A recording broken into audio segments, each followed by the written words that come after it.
దేవాదాయ శాఖ మంత్రి రామనారాయణ రెడ్డి గారు ఎట్లా మాట్లాడుతుంది స్వామి? రాజకీయాల్లో ఉంటే ఓసర వెళ్ళిలా రంగులు మార్చేయచ్చా? ఆ రోజు రాజశేఖర రెడ్డి గారికి కుడి భుజం అంటావు, ఎడమ భుజం అంటావు, నువ్వేగా స్వామి. క్యాబినెట్లో ప్రధానమైనటువంటి పాత్ర పోషించావుగా స్వామి. ఆయన హయాంలో 2 కొండలకి జీవో ఇచ్చాట రాజశేఖర రెడ్డి గారు. దేనికోసం ఆ రోజు వచ్చింది? అక్కడ సంబంధించి పంచాయతీ ఎన్నికలు జరుగుతూ ఉంటే పవిత్రమైనటువంటి ఆ పుణ్యస్థలంలో ఎన్నికలు జరగకుండా ఉండాలనే ఆలోచనతో ఆ రోజు చేసినటువంటి కార్యక్రమం. ఆ తర్వాత చెప్పరే 2009లో 746 జీవో కానీ 747 జీవో కానీ ఎవరిచ్చారని అడుగుతా ఉన్నా. అది చెప్పు. 746 జీవో ఎవరిచ్చారు?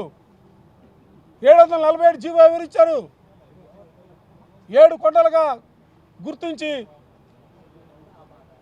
352 కిలోమీటర్లని పరిధిలో స్వామివారి స్థలంగా కొండలుగా భావించి ఇచ్చింది జీవో రాజశేఖర రెడ్డి గారు కాదా?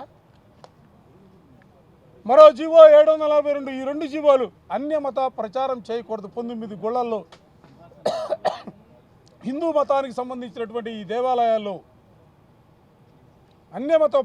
అన్యమత ప్రచారం చేయొద్దని 2 జీవోలు రాజశేఖర రెడ్డి గారు కాదా ఇచ్చింది?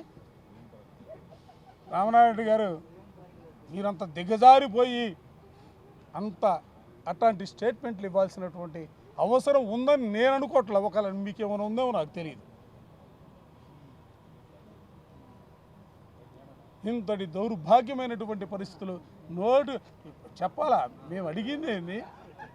2014 నుంచి 26 వరకు ఏ డైరీలు సప్లై చేశాయో ఆ డైరీలు కొత్తగా మేమేమైనా తీసుకొచ్చినాయా?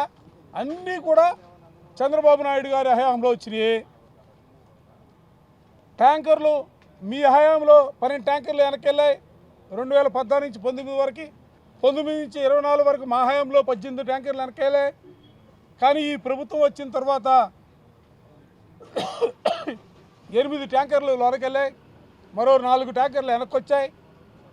ఆ 4 ట్యాంకర్లు కూడా మరో 2 నెలల తర్వాత పేరు మార్చి మీరే కదా పాస్ చేసింది. తప్పు ఎక్కడ జరిగింది? ఈ ప్రభుత్వం వచ్చిన తర్వాత తప్పు జరిగింది. అసలు మాకు సంబంధం ఏంది? వైఎస్ఆర్ కాంగ్రెస్ పార్టీగా మాకేంటి సంబంధం? అసలు నేను అడుగుతా ఉన్నా, సూటిగా అడుగుతా ఉన్నా, చెప్పండి. మరింకెందుకు ఆలస్యం,